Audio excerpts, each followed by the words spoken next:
Hello friends, welcome back to my channel SATYABRATA'S blog. আজকে রুই fish. আজকে 10টা মাছ রহু ফিশ রুই ফিশ রান্না করা হবে।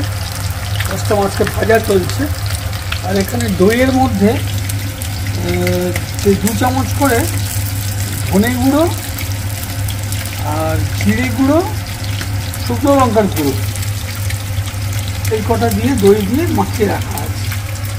এইখানে আছে 2টো টমেটো, একটা পেঁয়াজ, 2টো কাঁচা লঙ্কা, একটু আদা আছে, 1.5 ইঞ্চি মতো আদা আর 2টো রসুন আর একটুখানি ক্যাপসিকাম পেস্ট করে রাখা আছে।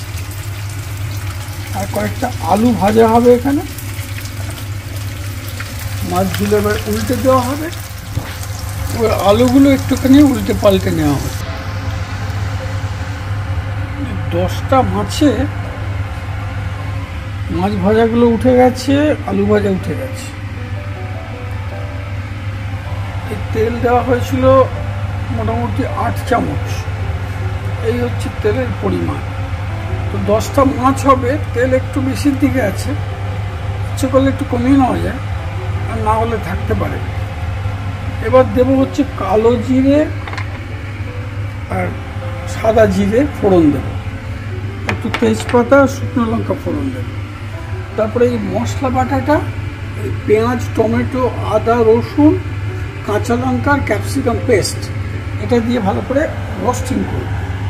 রোস্ট করার পরে তারপরে এই দইয়ের মধ্যে যে জিরে গুঁড়ো, ধনে গুঁড়ো, কাশ্মীরি লঙ্কার গুঁড়ো, এমনি লঙ্কার গুঁড়ো এগুলো দেওয়া আছে, এগুলো দিয়ে এগুলো 1.5 চামচ করে দেওয়া হয়েছে, আর দই দেওয়া হয়েছে 2 চামচ।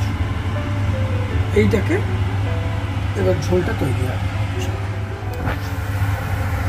তেজপাতা, শুকনো লঙ্কা 4টে, তেজপাতা 3টে, 1 চামচ জিরে, সাদা জিরে আর কালো জিরে 1 চামচ ফোড়ন দেওয়া হয়েছে। আদা, পেঁয়াজ, টমেটো, কাঁচা লঙ্কা, ক্যাপসিকাম পেস্ট দিয়ে দেওয়া হয়েছে।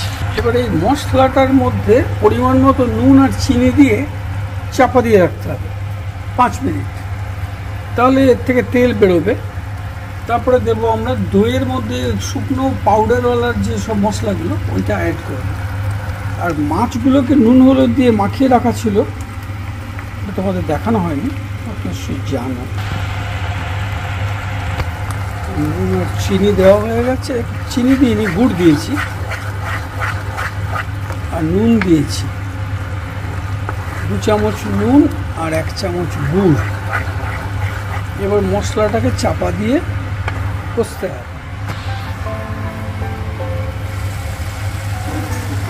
মশলা কষা চলছে, এই দইয়ের মধ্যে মশলাগুলো ওর মধ্যে দেবো, তারপর মাছ ভাজাগুলো দিয়ে দেবো, দিলে রান্না শেষ।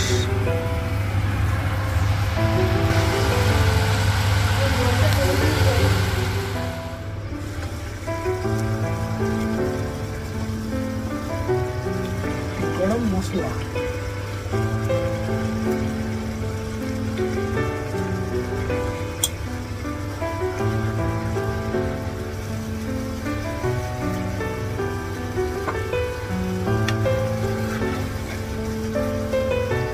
মশলা কষা কমপ্লিট। এবার 2 বাটি জল দিয়ে সেদ্ধ